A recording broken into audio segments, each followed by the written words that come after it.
We're very, very concerned because this is very out of character. And we can't get in touch with his wife, which is probably the more concerning thing. I can hear kids inside, and I swear I think I heard one yell. What's changed since the last person I talked to? There's a body. There's a body. There's a body inside? Yeah. Caught on camera, the chilling clue in the mysterious murders of an Ohio dentist and his wife. We'll show you the new surveillance footage that could be key to finding the killer. Plus, we're going inside the mind of a murderer. The couple's 2 children were spared, but why? We have a criminology expert on the show to weigh in. Plus, she won a new trial after being convicted of killing her mother. But will the Ohio Supreme Court agree? 2 lawyers representing Sydney Powell will join us live. And defendant Raul Valle was acquitted of a murder. Remember that? Well, he's going to be back in court this morning. We'll talk about what we can expect to happen in Connecticut. It's all coming up next for you right here on Opening Statements.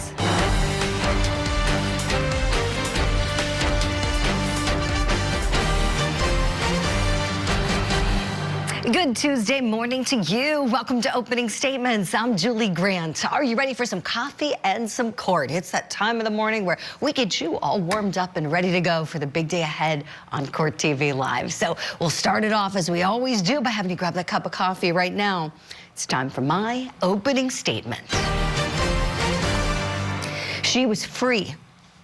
That's what's so heartbreaking. When 9-year-old Rebecca Baptiste jumped out of a window and ran to a gas station for help, she was free. How sad that she felt safer with complete strangers than she did in her own home. She told police that her stepmother and her father were hurting her. The parents, though, denied what she said. They said that she was harming herself. After an investigation by police and CPS, Rebecca returns home. Not even a year later, Rebecca Baptiste is dead. An examining doctor said that she was tortured. There's evidence of sexual abuse, cigarette burns on her back. Some of this child's toenails were missing, and she was emaciated. I want to know, what genius believed that this child was harming herself? What genius believed that this 9-year-old girl who jumped out of a window, ran to a gas station, begged strangers to call police, and then showed police her bruises wasn't a child abuse victim? What's more, Rebecca's school made 12 reports to the Arizona Department of Child Safety over the past 4 years. Rebecca Baptiste tried to save herself. It is stomach-turning that she wasn't believed.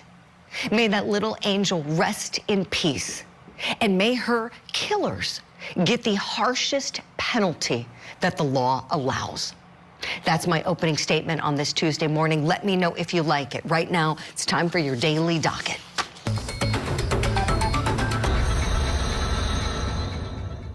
I woke up, I went to the kitchen. I grabbed one of the kitchen knives, and then I went to her room, and then I ate.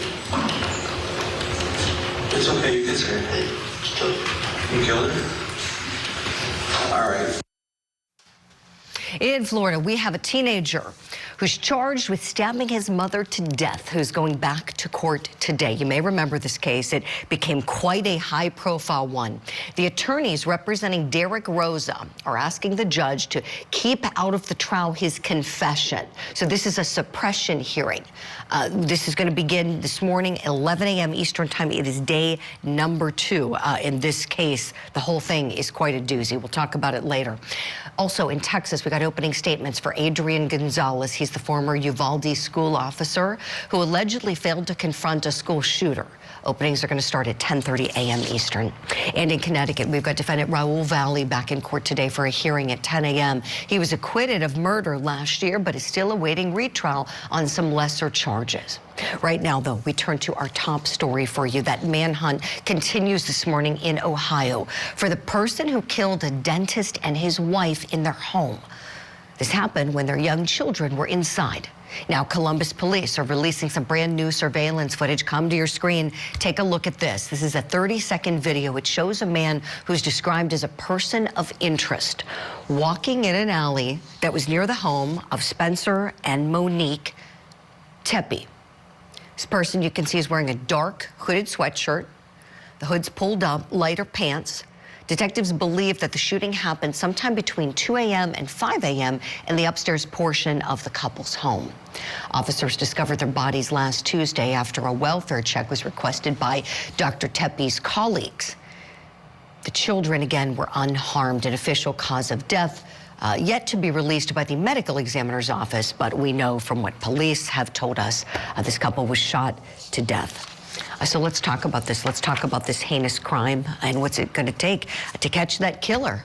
Let's bring in our expert analyst. Let's bring in retired homicide detective Chief Chris Anderson and retired NYPD detective and the co-host of the Gold Shield Show, Tom Smith. Good morning to you, gentlemen. Let's look at that surveillance footage again together. And Chief, I'll start with you. Would you give us some analysis? Tell us your thoughts on the release of this and how this may be impactful for the case overall. Well, yeah, thank you again for having me, Julie. And I want to offer my deepest condolences to the family who's lost 2 loved ones in this case and 2 kids who's lost their parents. So I always want to do that. But first off, seeing this video, it always makes me realize that the biggest asset that criminal investigators have are the public. So you see that this one camera is a Nest camera, and I'm sure there are other cameras around there. It'll be incumbent on the investigators to go back to those neighborhoods and completely scour those areas, which I'm sure they've already done, to make sure, because video evidence in this portion of the investigation is going to be key. So yeah, it just makes me realize how much of an asset it is for us as investigators to have the public's help. Oh, definitely, Chief. And as far as the other things that investigators may be doing right now as we're having this conversation, Detective Smith, take us there if you would, please. Yeah, they're doing a deep dive into both victims' backgrounds, their social media accounts, their past relationships.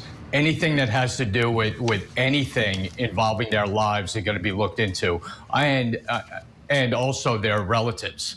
You know, who else is involved in their lives, in their inner close circle? Because I think it's someone that's known to them. If you look at the video again, just mentioning it one more time and working off what the chief said, there's no better asset than the public. But you look at these videos, and the last frame, Julie, I really want you to look at. He makes a movement of making it a point to cover his face even more. So to me, looking at that, he either knows there's a camera there, or I'm wondering if someone else is walking near him at that time that he makes that movement to cover his face even more than the other frame. So they need to really look at that one frame and the timestamp of it and see who else might have been there. Oh, that's such a great observation, Detective. Thank you for that. You know, we know that there was no firearm found at the scene, so the investigators working this case determined early on that this wasn't a murder-suicide. We know that Dr. Tepe was shot multiple times, his wife shot once in the chest. Looking at that person in the surveillance footage, hard to tell if they're carrying a weapon, isn't it? Chief, your thoughts on that? Oh, yeah. Yeah, I mean, you know, he's wearing a large coat. Looks like maybe it's some sort of loose clothing. So, yeah, you could never tell if that person is carrying a firearm, unless it's going to be a handgun. I'm sorry, some sort of rifle or something to that effect. But handguns, it's hard to tell. But, you know, look, reading over some of the work that's been done on this case thus far, I agree with my co-panelists that this is a very much targeted attack. And I think that there should be a lot of attention paid to the background and the history of this family, because that's going to say a lot. Whoever was there, their mission was to target these 2 people, not the kids, obviously, and they accomplished their mission. So yeah, but it's hard. It's extremely hard to tell whether or not a person is carrying a handgun, especially during the wintertime, where it's normal for people to carry or wear a large overcoat or something to that nature. Right. Chief, thank you for that. Detective, I want to play this clip, and I'll come to you on the other side. I know you've heard it. This is from the 911 call where the owner of the dental practice, who's in Florida physically, makes this call to 911 at 9 a.m. The practice opened up at 8 a.m. 9 a.m. he calls and says everyone is very concerned. Take a listen. Did you receive information that they may have been involved in an accident, or? No, ma'am. I just know that he is he is always on time, and he would contact us if there was any issues whatsoever. And I just don't know how else to say this. Like, we're very, very concerned because this is very out of character. And we can't get in touch with his wife, which is probably the more concerning thing. Detective Smith, would you weigh in on the timing for us, please? Do you find it at all strange that there was so much panic so early? I mean, we're not talking like 5 p.m. and nobody's heard from him all day. We're talking like only an hour into the day there. Yeah, it varies case to case, but this individual, the victim, seems to be so on time with his life and so regimented that it raised a concern for his coworkers that he was even an hour late. You know, so that thankfully they did that because that shortens the time frame that detectives have to work with the time of death or the time of occurrence. So I think it was very great that, you know, this individual took it upon himself to make that call, even in just an hour, because like I said, you know, it just shows the schedule of this individual. But the other thing of this, Julie, is who else knew his schedule like that? Who else knew the time he leaves and the time he's getting ready for work? And that goes back to, you know, the possible suspects in this case. Exactly, Detective. On that point, we understand that the couple's home had one of those keypad locks that a code is entered in, and it's very easy to tap the lock button when someone exits, which would explain why that house was locked when police arrived for the checks. Chief, thinking about what Detective Smith just said, the idea that you want to look at the people closest to this couple for information. Tell us where you would be going today if you know, if it hasn't been done yesterday. Where might detectives be going, and who might they be wanting to speak to? So, Julie, you know this better than anybody about me. I am always one of those investigators that I don't move to another subsection of the investigation until I've had as much information as I've gathered in this one section. There are certain things that have happened in this case that gives me a little bit of pause for concern, and they need to be addressed early on rather than waiting until after the person has been arrested. So the fact that they are witnesses who felt so concerned that, okay, this man is off of his regiment, it gives me a little bit of pause, because usually, look, okay, if a person is an hour late, you don't immediately jump to the conclusion that something has happened unless there has been some sort of indication that there has been a problem in the relationship, or there's been a problem outside of his household that he's let someone know about. So that's something that I would make sure I would want to tackle before I moved on. So I say all that to say this. The people that call this crime in are the people that I would interview multiple times to make sure that I understand everything about this victim and everything that they know about his relationships, about his the things that he's doing outside of work. I mean, these are things that'll have to be covered, because they're going to become a problem, or a lot more questions if there'll be a lot more questions once it goes to court if you don't tackle those issues up front. So stick with the people that are closest to him that can lead you to a better direction in the investigation before you move on. Yeah, that is really helpful insight. Boy, oh boy, thank you both so much. I know we're going to continue the conversation on this case. For now, big thanks, Chief Chris Anderson, Detective Tom Smith. Thank you much. Friends at home, if you live in the Columbus area, you can call Central Ohio Crime Stoppers anytime. The number is right there on your screen. When we come back, we're going to continue our coverage of this manhunt and go inside the mind of the killer. We're talking with a criminology expert about why the killer spared the 2 children. Plus, Miss Powell couldn't keep the lie up anymore, and in that moment, she struck her mother with a cast iron frying pan over and over and over. She stabbed her mother with a steak knife over and over and over, hoping that that was finally enough. And she had the awareness. We're spotlighting Sydney Powell's case, now headed to the Ohio Supreme Court.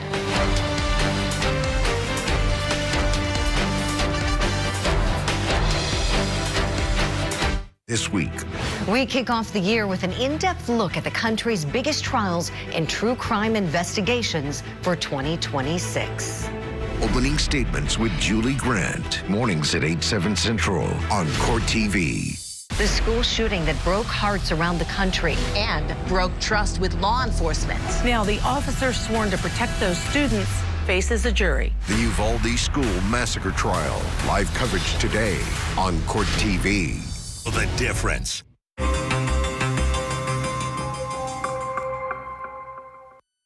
There's a body. Our friend wasn't answering his phone. We just did on a ship. We just came here, and he appears dead.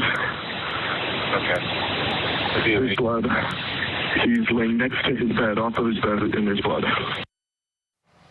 As the manhunt for the person of interest in the Ohio dentist and wife murder case continues trending this morning, our focus is shifting to the children that the couple sadly has left behind. So, to recap, investigators say no weapons were found at the scene, no signs of forced entry at the home of Dr. Spencer Tepe and his wife Monique Tepe. Both of them died by gunshot wounds just 2 days before the new year. Surveillance video footage showing what police believe is a person of interest seen near the couple's home. The two children, a 1-year-old boy and a 4-year-old girl, were found inside of the house unharmed. So let's talk about that. What does that fact say about this killer? That he or she left the kids behind unharmed. Let's try to go inside the mind of that killer with criminology expert, author, and professor at St. Thomas University, Dr. Debbie Goodman. Dr. Debbie, good morning to you. Tell us what you think about this, please. Thank you, Julie. Good morning. It's really a fascinating aspect of criminology when we really do the deep dive into the killer's mindset. And some of the verbiage we like to use, we've discussed it before, the courties will recall, mens rea, actus reus. Mens rea, Julie, really is the criminal state of mind of the killer at the time the murder took place. And then secondarily, actus reus, as we say, is the act itself. That would be the killing. And so when we see the horrible, heinous nature of what these individuals do, they're very selective with who they want to kill. Remember, for them, it's all about the 5 W's and the H, the who, what, when, where, why, and how. But the most selectivity results in their intended target. That is the goal of the killer, Julie, no matter what category of murderer we speak of on your show, a singular homicide, double, quadruple, serial, mass, family-based, school-based, workplace-based, that individual is intending to kill. But now the most innocent members of society, the most vulnerable, the children, when the killers do not harm the children, Julie, I believe that does speak to the mens rea. They know what they're doing. They know what they're doing is wrong, even though their criminal mentality is to kill and select the victims. They put the asterisk by that, and they will not harm the children because in their minds, the children don't deserve to die. Oh, wow, that's innocent. So basically, even some of the worst criminals, you're telling us, could have a little bit of a conscience, Dr. Debbie. Is that right? Is that a fair way to put it? Yes. Oh, yes, wow. Julie, and we talked about a few. Most recently, Austin Drummond kills 4 people, spares the life of the baby. Matthew Lance kills Mr. and Mrs. Hicks, the firefighter, and his wife, and doesn't harm the child. So yes, I think those are very important considerations when and if these cases go to trial and court. What was that person's mindset? But indeed, the most heinous of the monstrous killers have an affinity toward children, but it speaks to their knowledge of wrongdoing, and I think it's an important consideration. Wow, that's really something. You wonder also if it supports the fact that they knew right from wrong down the road at a trial, when oftentimes we see that challenged by defense attorneys who are just doing their jobs, but will say, oh, my client was insane at the time, didn't know what he was doing. But then when you have a situation like this, it seems like it could be something you could hang your hat on and say, well, wait a minute, you knew it would be even worse to kill a child. That's why you backed off. Absolutely. And we had the conversation about Matthew Lands right before the judge decided the bench trial decision. And we spoke about what the defense said the defendant had schizophrenia, but we didn't necessarily think that that meant he didn't know what he was doing at the time. I felt strongly he knew what he was doing, knew what he was doing is wrong, and a nod to the judge for seeing it that way as well. Right. Dr. Tepe, let me show you some more investigation details that we are learning here today. We've learned that there were 3 9mm shell casings that were found inside the family's home. According to police, there were no obvious signs of forced entry, no firearm found at the scene. Spencer was 37, Monique was 39.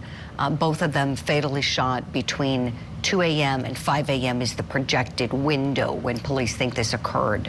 They think that they were killed on the top floor of their home where their bedroom is.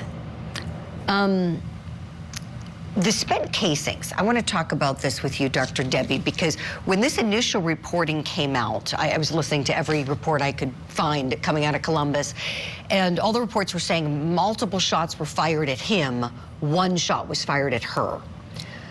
Only 3 spent casings, which could tell us that multiple may mean 2 to him, 1 to her.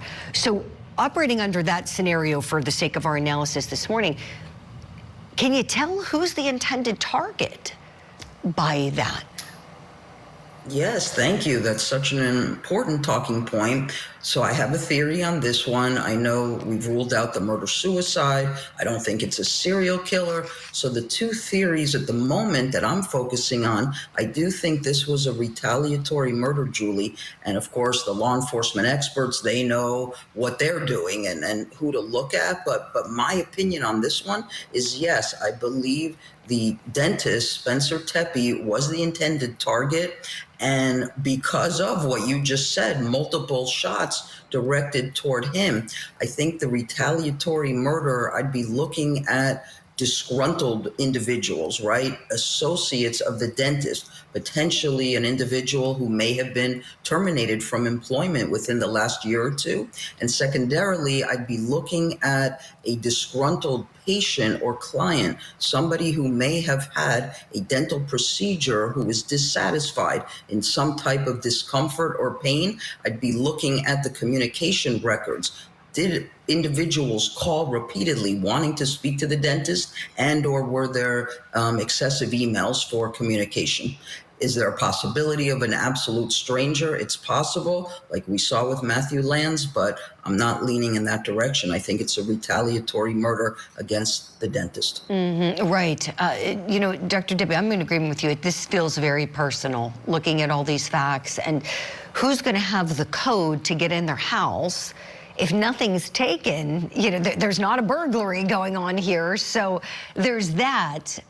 It almost, I'm curious what you think about this, because I was saying if those casings weren't left behind, I would be really inclined to think that this was a professional killer who did this. But the fact that they left the casings, they might have been like a semi-professional hitman, so to speak, that got in and was pretty stealth in the wee hours of the night, wasn't identified, neighbors didn't hear gunshots, but still was foolish enough to leave the spent casings.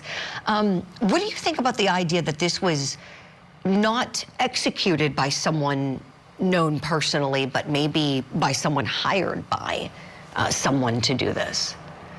Yes, I've thought of that, Julie. That's a great possibility, too. So again, your earlier guest, the chief and the detective, speaking about the deep dive of those inner circles with both the husband and wife, Mr. and Mrs. Tepe, and then who potentially had, the so-called axe to grind. Did somebody pay somebody? It's possible. But I actually think that the footage you showed, very, very important. That could really be the killer because it was within the time frame of the murders, and now we need the public. That really becomes critical in a case like this where we need, all hands on deck, so to speak, and those Ring cameras, and somebody was potentially walking a dog or just heard something and just needs to give every intricate detail. But I think we're going to find this person.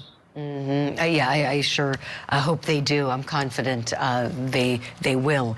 Dr. Debbie Goodman, thank you so much. We're going to see you in our next hour. We're going to talk about someone else who, according to police, did a killing of his mother to model the actions after Jason from Friday the 13th. This is a wild case. We're going to have you weigh in on that ahead in Court TV Live. Thank you much.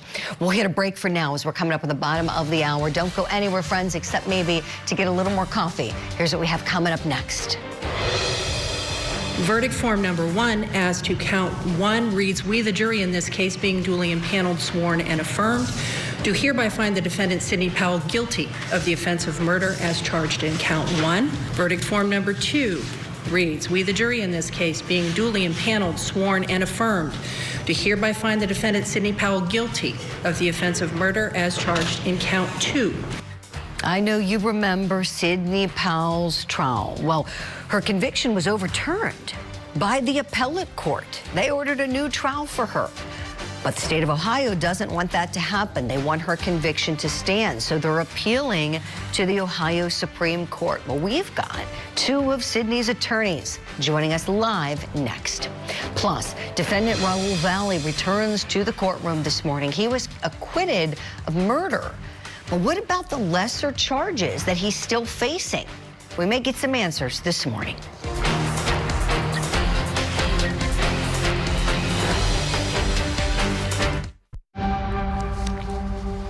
Welcome back. In our spotlight this morning, we're talking about a young woman convicted of killing her mom with a frying pan and a knife, who's hoping the Ohio Supreme Court will agree that she should get a new trial. Court TV brought you the trial of Sydney Powell back in 2023. Powell was convicted of killing her mother, Brenda. She was 16 years old at the time and had been kicked out of college and was keeping it a secret. The attack happened while Sydney's mother, Brenda, was on the phone with school officials at Mount Union University. The defense team argued at trial that Sydney Powell was experiencing a psychotic break at the time that she killed her mother. Well, last year, the defense team got a big win with the Ohio Court of Appeals overturning Powell's conviction and ordering a new trial on the grounds that the judge didn't allow them to present an expert witness to rebut the testimony of the state's expert, Dr. Sylvia Obradovich. They have testified that Sydney was already broken from reality at this point. When she left Mount Union, she was already starting this psychotic break from reality. Do you agree with that assessment? I do not agree with that assessment. Why not? Because there's no evidence to support that claim other than she said so. So after the defense won on the appellate level, the Ohio prosecutors took an appeal to the Ohio Supreme Court. So what they want is this conviction to be reinstated. They do not want her to get a new trial. They want it to stand. So the oral arguments are going to happen tomorrow. But this morning, we've got Sydney Powell's attorneys on the show with us. You're going to remember her trial attorney, also friend of Court TV, one of our legal analyst experts, Don Malarsic. And with him, Sydney's appellate attorney, Dan Eisenbrei, who got that win with the Ohio Appellate Court. Good morning to you both, Dan and Don. Don, I'm going to begin with you. So let's go back to trial and kind of, if you'll set it up for us. So you were wanting to call an expert to refute what the state's experts said about Sydney's mental health, and the judge didn't allow you to? That's exactly right, Julie. We had our experts watching Dr. Obradovich's testimony, and Dr. Obradovich was saying things on the stand that just were not medically accurate. She was attacking the methodology of our experts. She was saying things for the first time on the stand that she hadn't revealed in her prior reports. So we were excited, we were anxious, we were ready to attack those opinions for the first time on rebuttal. We had our expert ready, willing, and able to rebut everything that Dr. Obradovich had said. We made that request, and unfortunately, the judge denied that request. That was obviously the basis of the appeal, and Dan was successful in getting that conviction overturned, and the Court of Appeals agreed with us that that rebuttal testimony was absolutely essential for the jury to hear in order for Sydney to have a fair trial. This is really helpful, Don. We've got a clip. This is part of your cross when you were cross-examining the state's expert. Let's take a look at some of what you asked her. Are you telling the ladies and gentlemen of the jury that that video shows you no evidence that Sydney was suffering from a serious mental disease on March 3rd, 2020? No, I think that shows us kind of the shock and trauma response after police arrived, and she had just murdered her mother. Okay, now, Don, we may have made an error here because that didn't sound like your voice to me. That was the prosecutor questioning her, wasn't it? I think it was. Yeah, but that's okay. I think everybody at home gets the point that it was a great cross. You're masterful at cross. And you had a witness on deck ready to refute all this. The judge tied your hands. So then, Dan, I want to go to you. You were successful taking it to the court above the trial court, who said that this was just wrong. Tell us a little bit about that experience, the arguments that you made, and why the court opined in agreement with you. Well, sure, and thank you for having me this morning, Julie. It's a pleasure to be back on your program and back among fellow Akron Law alum. You're an Akron Law alum too? Oh, my goodness, I didn't know. Oh, my gosh. Well, Class of 14. Oh, yeah. This is the best show that, oh, my gosh. Okay, well, we'll talk more off air. But, yeah, please, Deanna, great to have you as well. Well, thank you. So we raised 4 assignments of error with the trial at the 9th District Court of Appeals. That is the appellate court. There's an automatic right to appeal from the felony conviction in Ohio to the Court of Appeals. The Court of Appeals agreed with us on the first assignment of error that we raised, and that was the issue that we just discussed, the issue of rebuttal. That the state's expert had testified to new opinions, new matter on the stand, that the defense experts did not have the opportunity, or were not on notice that she was going to testify to these things. And we asked for the opportunity to recall an expert to rebut that. The Court of Appeals, in a unanimous decision, found that the trial court erred by not permitting us to call one or more expert witnesses back to the stand to rebut those new opinions, particularly the new opinions as to methodology. Now, what do we mean by that? Methodology is what the defense experts based their opinions on. And a big part of that was they spent some 36 hours with Sydney. They put her through 25 different tests that are widely accepted in the field of psychology to determine things like your mental state at the time of the crime, whether or not the person's malingering or faking their mental illness. And these are all things where the state's expert then gets up and says, well, I didn't put Ms. Powell through any of those tests because those tests wouldn't have told us anything. Those tests are meaningless when it comes to the time of the crime, and all that tells us is the time those tests are being given. And these are things that were brought out in the state's direct examination. These were not previously disclosed in her report. And Don simply asked to recall one or more of his experts to explain why these 25-some tests had evidentiary weight, they had value to the broader issue, and that's whether she met the standard of not guilty by reason of insanity. Wow, this is really helpful. You know, and this is such a great example, and you both know this, Dan and Dawn, about how we always talk about making your record at trial, why that's so important. Dawn, you did exactly what you needed to do to make that record. And then look what Dan did, took what the arguments you made and the issues that you legally raised and was able to raise it to the higher court who recognized this was wrong. I want to go back to one of the moments in trial, and this is, because what was essential in this case was, central to this case, I mean to say, was whether she was, you know, of the right state of mind at the time of this incident. And here, this is police body camera footage as soon as they arrived at the house to that gruesome scene. And we're only going to hear the audio, and you're just going to see your client, Sydney Powell, listening. Let's take a look.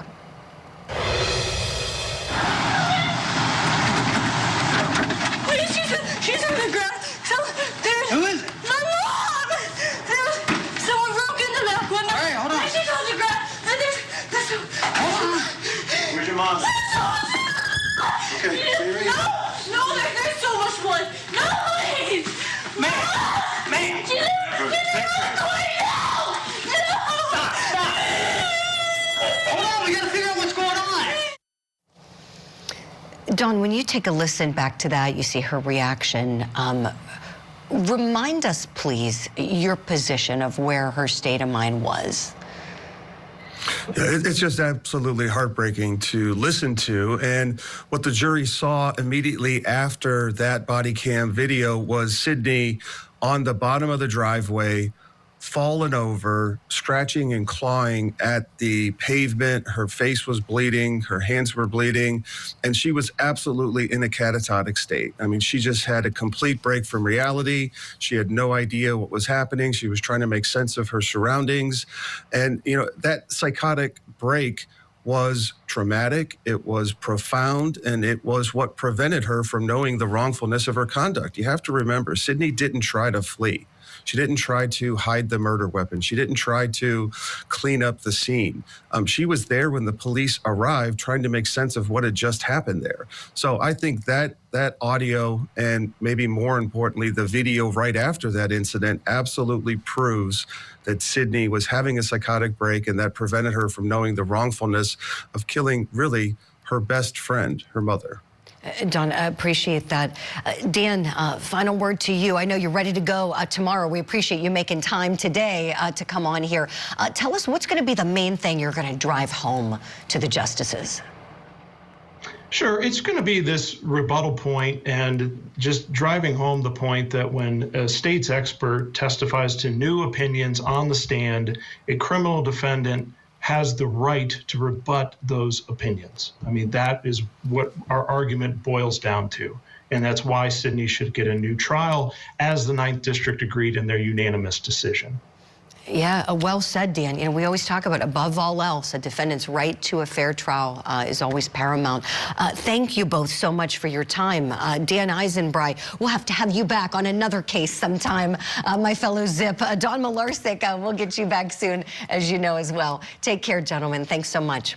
We're going to hit a break here. When we come back, here's what's next.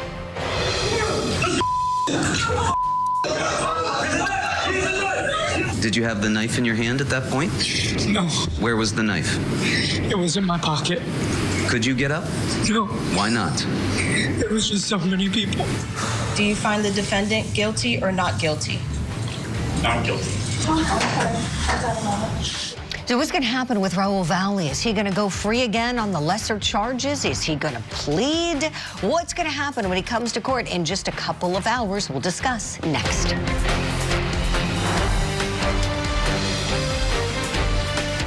This week, we kick off the year with an in-depth look at the country's biggest trials and true crime investigations for 2026. Opening statements with Julie Grant. Mornings at 8, 7 Central on Court TV. The school shooting that broke hearts around the country and broke trust with law enforcement. Now, the officer sworn to protect those students faces a jury. The Uvalde School Massacre Trial. Live coverage today on Court TV. Now, for what's tipping the scales of justice, Raul Valle is due back in court shortly. He was acquitted of murdering a fellow student, fatally stabbing 17-year-old James McGrath during a fight that broke out during a high school party. He took the stand in his trial, gave emotional testimony. The jury could not reach an agreement on a number of the charges, but they did acquit him of murder. The judge declared a mistrial on those lesser charges. Now he's awaiting retrial. He's due back in court this morning. Let's talk about what we can expect to happen. I want to bring in former prosecutor Melba Pearson. Melba, good morning to you. Looking at what's ahead for this young man, he's still got serious charges. He's got first-degree manslaughter, 2 counts of first-degree assault, and 1 count of second-degree assault. As you know, Melba, there were other victims besides the decedent, James McGrath. The other victims, thank goodness, survived. What do you think we're going to expect to see today? Well, again, good morning, Julie. And I think what we're going to see is, first of all, the prosecution has filed amended charges, as we just discussed, the manslaughter, the 2 counts of assault, second, first degree, and the final kind of assault. I don't think a plea or anything like that is going to happen today. I think at this juncture it's going to be more about status. When do we think a trial date would be reasonable to be set? When are the witnesses all going to be available? Because again, now that we're doing a retrial, you have to get everybody back together again in court. You have to make sure your critical witnesses are going to be able to appear. So all of that scheduling is going to be part of what is going to be hashed out today. There may be some discussion of, maybe the state prosecution may have an offer for the defense. Maybe that might be telegraphed a bit, but again, we will not see a plea or anything of that sort today. It's more about status and what the path forward is going to be. Oh, Melba, appreciate you managing our expectations here. This is hard for these family members of Jimmy McGrath to go through another trial, which is perhaps what's going to happen here, as you noted. I've got a clip of Jimmy McGrath's dad, Kevin McGrath. He came on opening statements with us after the first trial. I just couldn't believe is how, Raul Valle stabbed my son and took my son's life, and my son didn't get any justice that day, and Raul Valle walked free. Yeah, this is a tough one. Mel, but second time around, how do you see this case playing out if it does go? Well, one thing is for sure, a retrial usually is in the favor of the prosecution because the prosecution has that time to tighten up any holes, figure out what probably didn't land as well with the jury. How can they give more compelling testimony or maybe reorder the witnesses so that a more cohesive story can be told? So as a general premise, the prosecution usually gets a better shot at winning in terms of a retrial. Now, of course, the defense also has that same opportunity of looking over the case again, trying to figure out, well, listen, what did the defendant say on the stand that was compelling enough to at least get the jury to deadlock? How can they kind of hone in on that? So both sides are really going to be looking at their cases to see how they can improve the presentation, especially now that the top charge is manslaughter, which now, again, it's a slightly different burden of proof. In other words, the prosecution has to prove that the person was killed, but it was a circumstance less than a homicide. So no intent, that sort of thing. And that's, per Connecticut law, it shifts from state to state. So that's what I anticipate seeing if this case does go forward. I would not be shocked if a plea is discussed. However, it's going to be up to the victim's father as to whether or not the number would be acceptable, which is a very horrible, hard discussion to have. I've had it many times. It doesn't get any easier. Yeah, it's awful. And then thinking about the other victims too, Melba, surviving victims, you've done that work as well. And they all were put through the trauma of this first trial. Does that mean they would all come back? Does that incentivize prosecutors in any way to make a deal that, maybe they ordinarily wouldn't make, but under the circumstances, a loss on the murder, and then 3 survivors who are young men who don't deserve to be put through this? Does that have any influence, you think? Absolutely. You have to consider whether or not the victims testifying again is going to re-traumatize them, or the victims may come back and say, you know what, I can't do another trial. So these are things that the prosecution has to consider in deciding what plea is appropriate, if a plea is appropriate, and how the case should move forward. Always great insight and analysis from you, Attorney Melba Pearson. Thank you so much, and Happy New Year. We'll look forward to having you back again one day soon. Friends at home, thank you for watching this episode of Opening Statements. If you like the episode, you can watch it again. Go to courttv.com, click on the Red Shows tab.